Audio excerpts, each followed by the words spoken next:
ये कहानी the last archive का अंतिम भाग है। मेरे कानों में अब सिर्फ एक ही आवाज़ गूंज रही थी। तो अब शुरू करते हैं असली खेल। मिस मित्तल के मुस्कान में कुछ ऐसा था जो किसी जीत की खुशी नहीं बल्कि शिकारी की तसल्ली दिखा रहा था।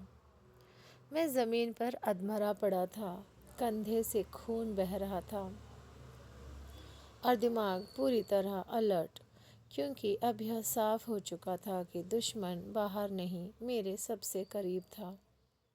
आप किसके लिए काम करती हैं? मैंने भारी आवाज़ में पूछा। वह हंसी।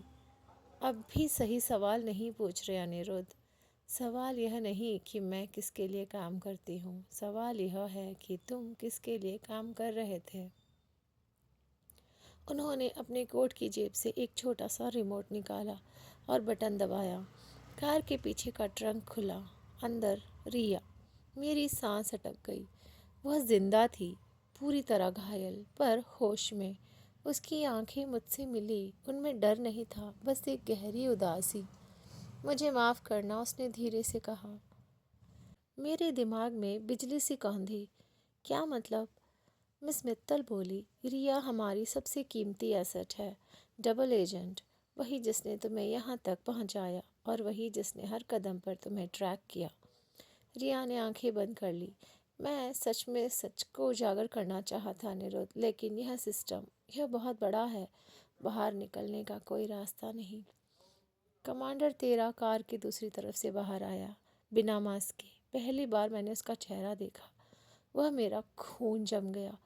वह मैं था, या यूं कहें मेरी ही तरह दिखने वाला कोई और। सरप्राइज, उसने कहा। Project C13 clone unit. मेरा सिर घूमने लगा। यह नामुमकिन है। मिस मित्तल बोली, नहीं, यह विज्ञान है। द लास्ट आर्काइव सिर्फ डेटा का वॉल्ट नहीं है अनिरुद्ध, यह इंसानों की बैकअप फाइलें हैं। यादें, फैसले, नैतिकता, सब कुछ सेव किया जाता है ताकि जब कोई बहुत ज़्यादा सवाल पूछने लगे तो उसे रिप्लेस किया जा सके। उन्होंने मेरी तरफ देखा। और तुम बहुत ज़्यादा सवाल पूछते हो। मुझे अचानक सब समझ आने लगा।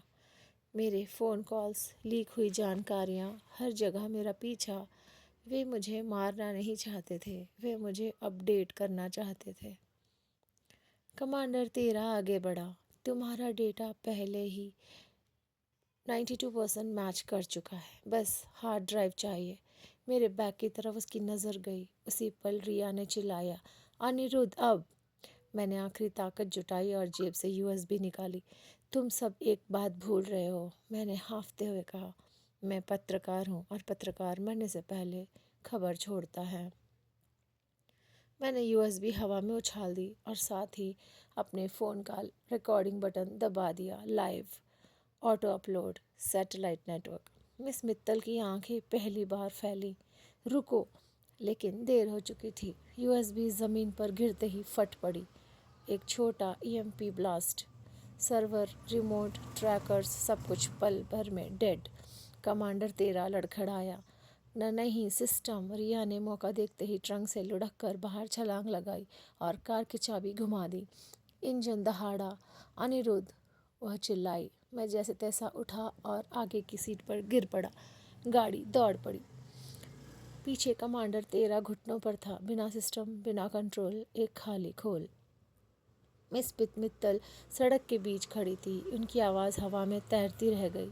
यह खेल ख़त्म नहीं हुआ है। 3 हफ्ते बाद दुनिया वैसी नहीं रही। द लास्ट आर्काइव लीक हो चुका था। सरकारें गिरी, कंपनियां बंद हुई। लोगों ने पहली बार जाना कि उनके फैसले, उनकी ज़िंदगी किसी और के सर्वर में सेव थी। मैं अस्पताल में था, कंधे पर पट्टी, पर दिमाग साफ। रिया खिड़की के पास खड़ी थी। अब क्या करोगे? उसने पूछा। मैंने हल्की मुस्कान के साथ कहा, अब सच लिखूंगा, क्योंकि अब डरने का कुछ बचा नहीं। वह बाहर जाने लगी, फिर रुकी। अनिरुद्ध, एक बात। क्या? अगर कभी तुम्हें लगे कि तुम्हारे फैसले तुम्हारे नहीं हैं, तो याद रखना तुम असली हो। वह चली गई। मैंने लैपटॉप खोला। नई फाइल। शीर्षक लिखा, द लास्ट आर्काइव। एक पत्रकार की आखिरी रिपोर्ट। कर्सर ब्लिंक कर रहा था और कहीं दूर, बहुत दूर, किसी अंधेरे कमरे में एक नई फाइल बन रही थी। नाम C14। यह कहानी ख़त्म होती है। अगर आपको ये कहानी पसंद आई तो लाइक, सब्सक्राइब और शेयर करें। Thank you so much.